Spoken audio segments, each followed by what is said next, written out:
What's up, guys? Wild Gaming here, and welcome back to another episode of Create Astral Space Reborn.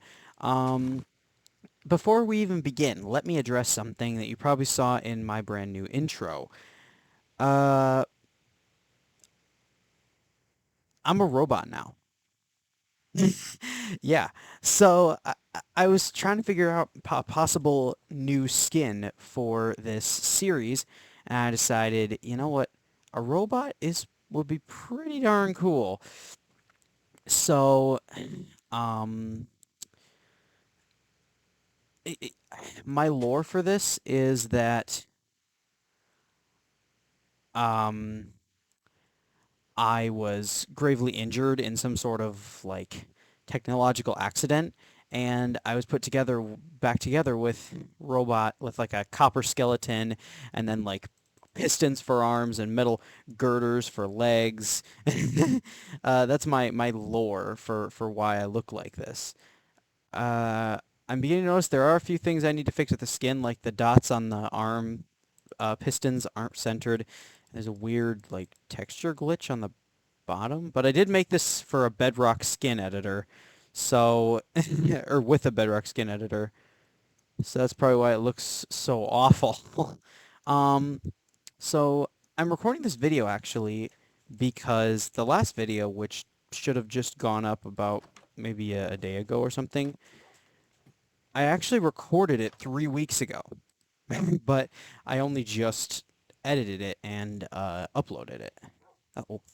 So there's a lot of things that have changed. So I guess let me show you around the server. First of all, I don't have the daggers anymore. Now I'm fighting with a flail. I named this flail. I actually call it Poe because it looks like really.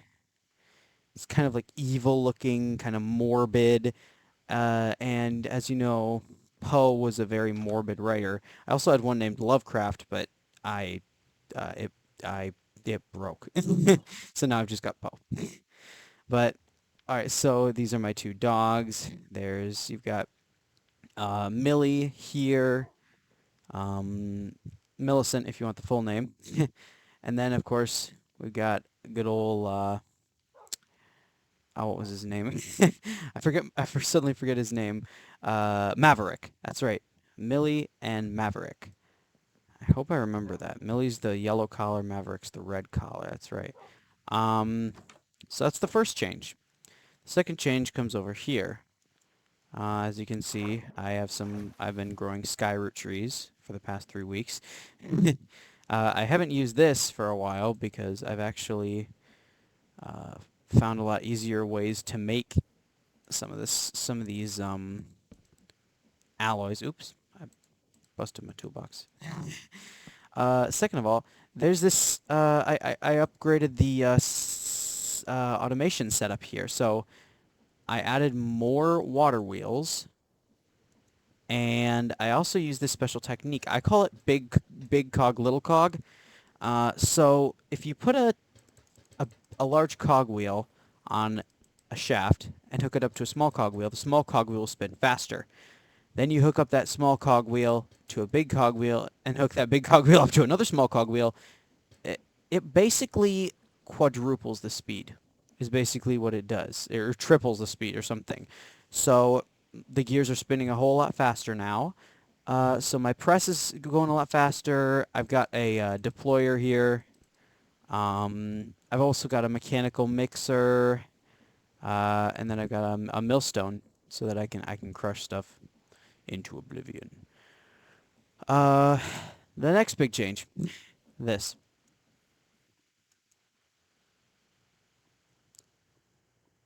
Take it all in. Yep. You're probably wondering, Wild, why the crud did you dig a whole giant pit of lava? Well, I went up because I went back on a promise I made to myself.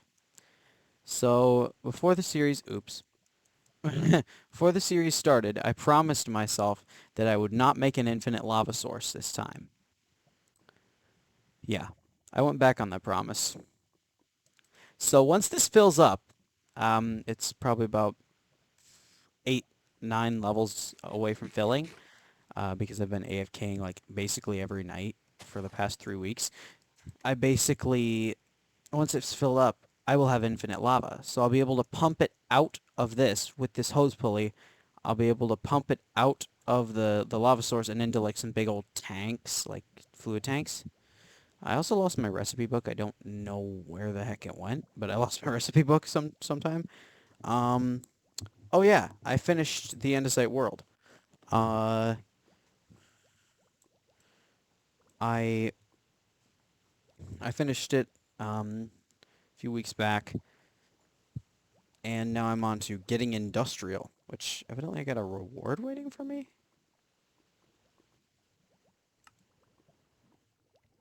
Oh, I got free andesite alloy because another thing I did, I learned how to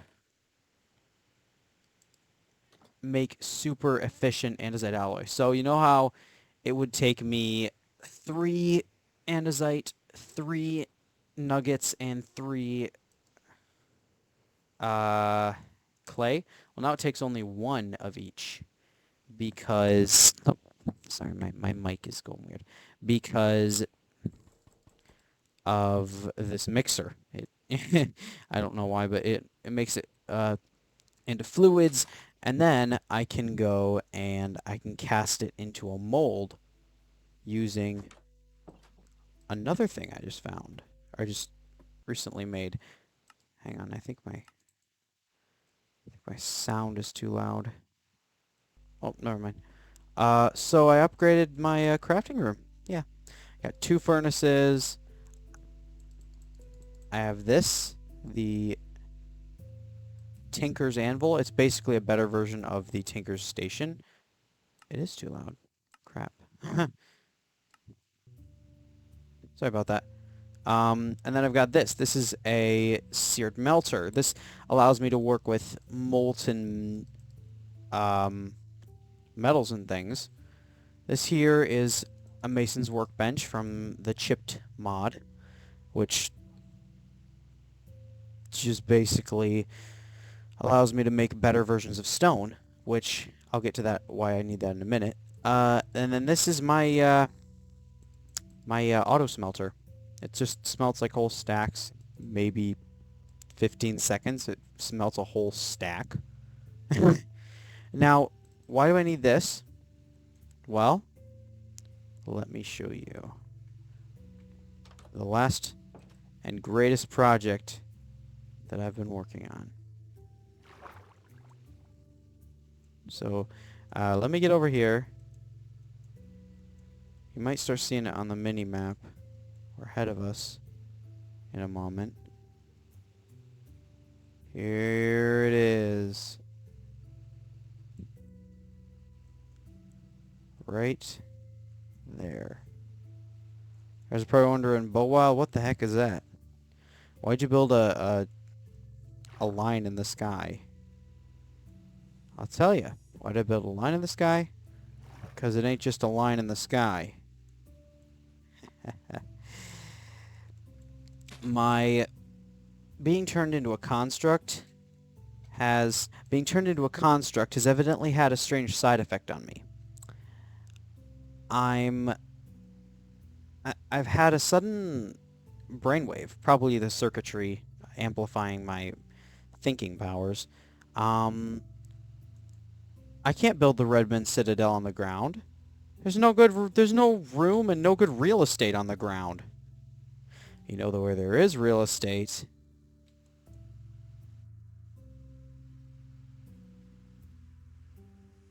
In the sky. So I'm building the Redmond Citadel. Oh, there's a lot of Endermen over there. I do not know why. I'm building the Redmond Citadel in the sky. So look at this. This is the full size. 205 by 205. This is how big the Redmond Citadel is going to be. Yeah.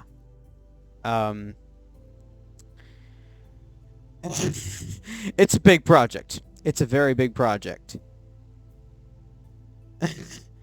I also found some mountains over here that are good for iron. So, yeah, some things have changed. I've begun construction on my mega base, finally. And it's downhill from here. That's not true, because I'm going to have to do the designs on the side. So my thought, what I'm planning to do with it, is I want to build, like, giant propellers on each corner. I want to build what looks like giant propellers that look like they're keeping the castle afloat. So I'm taking inspiration from both Bowser's airships, like from the different Mario games, as well as from an old build that I saw somebody did, which was like a steampunk city, which is basically what I'm building. Um, both of these buildings have their own, like, propellers. So that's what I'm working on right now. Is I'm going to build those propellers, and I'm also trying to figure out how exactly I'm going to get up there to the portcullis. Oh, this is Amos, my little mining turtle. So I can program him to mine anything by just typing, say, excavate, and then putting a number down. He will excavate, say if I put down 18, he will excavate an 18 by 18 by 18 hole.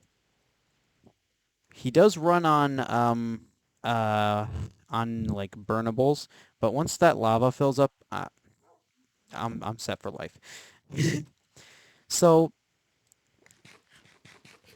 now that we've wrapped up the old filling in, let's get a little bit of work done to try to get getting industrial out of the way. Once we finish getting industrial, we get to do this.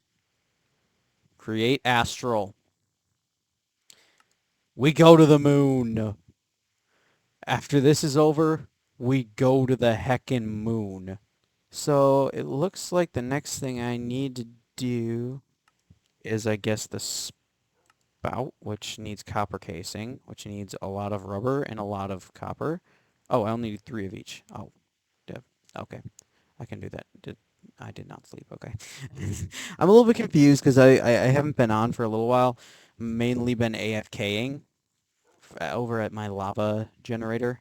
Alright, so what I need to do now is get myself some copper sheets, which is the perfect time to show off the sheer speed of my smasher.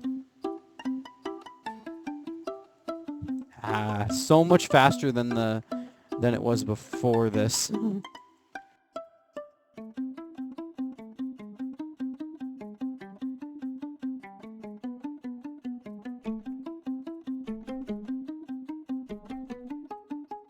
Yeah, and there we go. Now I got this copper casing. There will be easier ways to do this eventually, but for now this is the best way I can do it. So now I have this spout. The spout will, I guess, spray like liquids onto materials. Alright, so that is done. That little bit. What is this? A structure compass. It'll point the direction to the majority of structures. It just needs a molten iron on a compass. You know what? I'm gonna try to make that because I haven't made that before. That was the thing I used to find the stronghold in Modded for Dummies. Now all I should need to do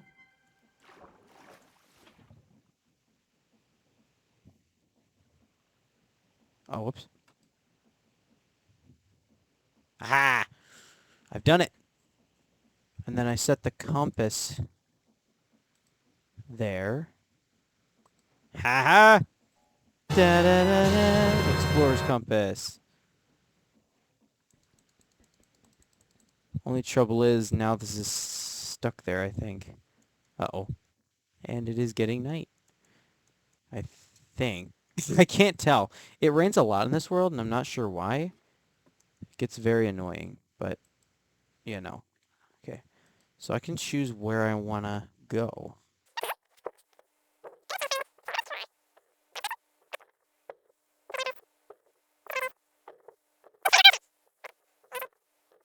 Meteor, meteorite. Mimic desert. Oh, there's one right over there. It's just 2,200 blocks away. Heck yeah. Looks like we're going on an adventure today. I needed some content, and this is, I mean, it's content-ish. Alright, so we're gonna follow the structure compass, so I probably need a quick run time lapse or something like that. So editing me, figure something out for this little bit, would you? Please and thank you.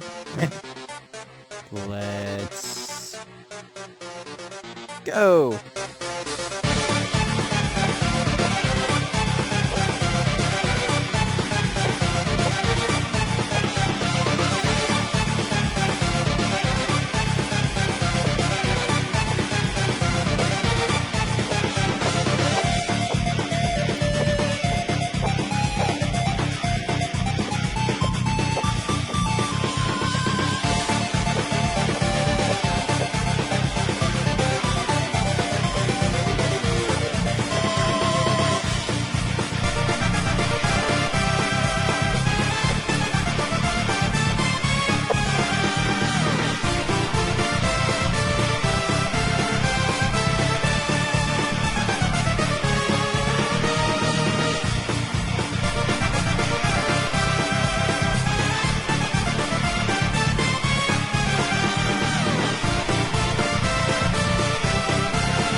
Everybody, we're almost to the Mimic Desert, whatever the heck that does.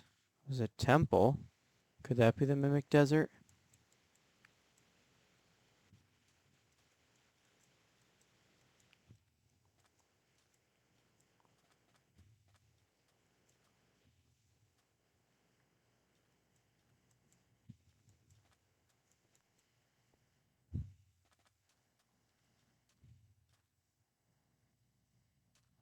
Evidently, this is the Mimic Desert.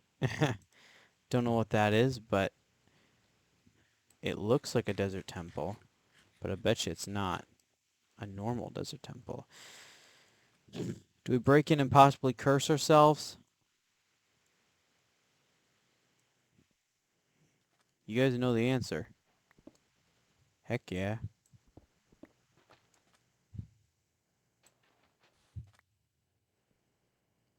Get your weapons ready, though.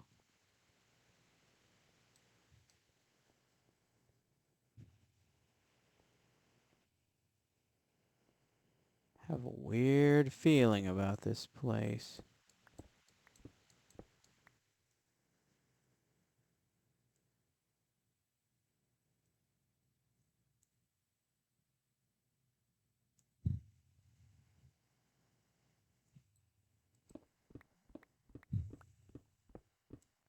This just mirrors the treasure room farther. We're doomed.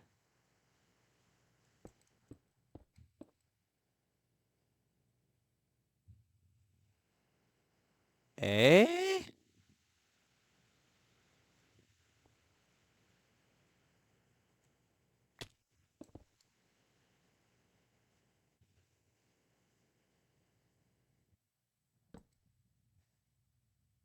I'm confused.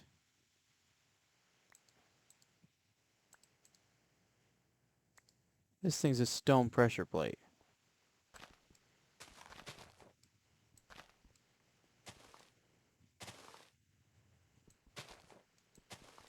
Why then did not the whole temple blow up?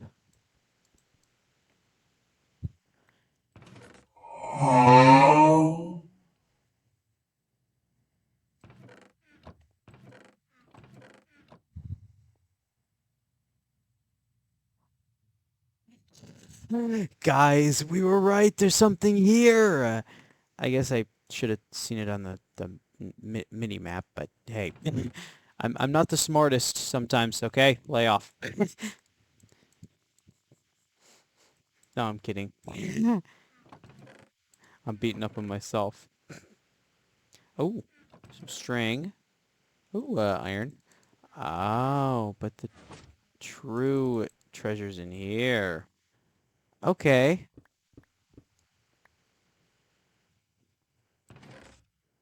We'll we'll play our game. You know what? Hang on just a moment. Right, sorry about that. I'm back. Um so this temple is strange. I have a feeling if I try to take anything from it, the whole darn thing is gonna blow up.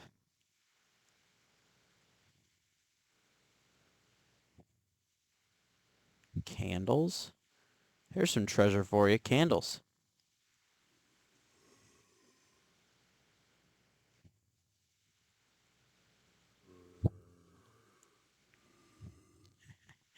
Do they take me for a fool?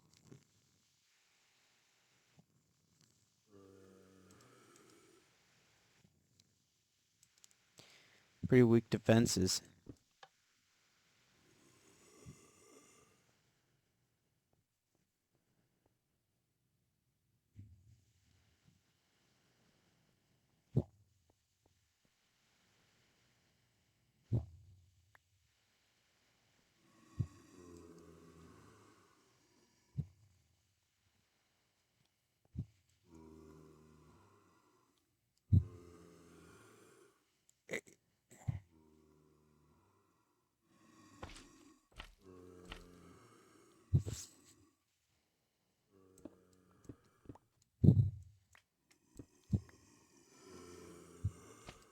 These are your best defenses?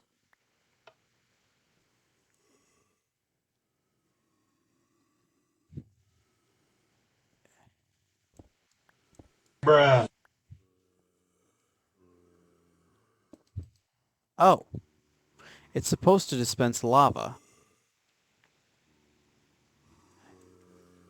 Pretty darn sure your husks as well.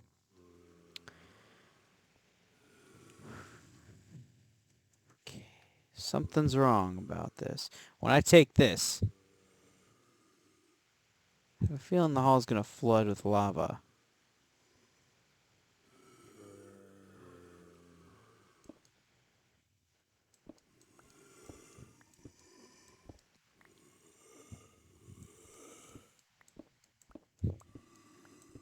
Hello there.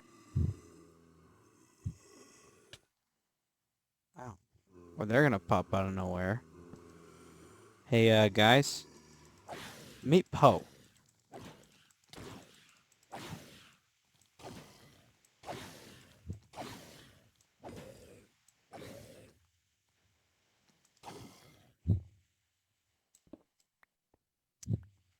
So I stumbled upon this by accident.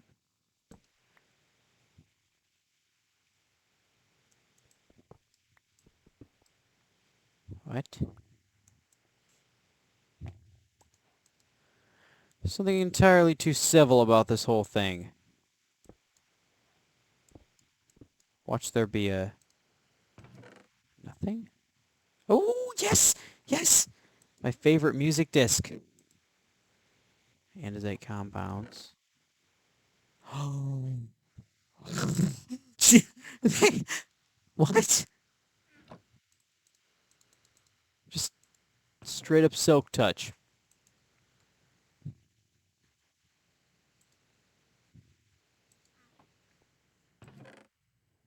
Okay. Well.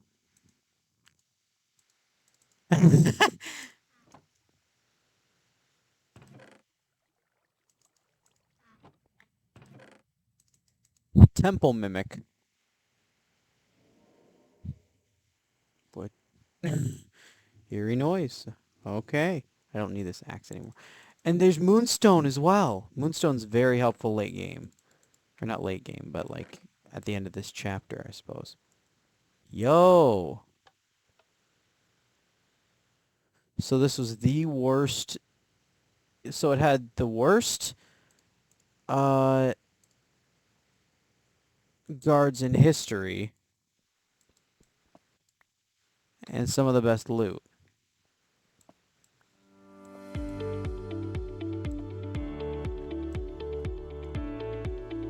Okay. Wow. This was something. Oh, there's a carrot. I don't think I need that in my bed, though. Okay. So that's the temple mimic. Or mimic temple, or whatever the heck it's called. That was a fun journey, I must say. But that being said, I suppose all journeys eventually must come to an end. This is the end for this journey. Thank you guys so much for watching. And before you go, please do remember to subscribe to my channel, Bawile Gaming, and to like the video, because it both would really, really help me out as a creator. And they're both completely free, and you can always undo it later. So that being said, thank you guys so much for watching, and I will see you next episode. Bawile,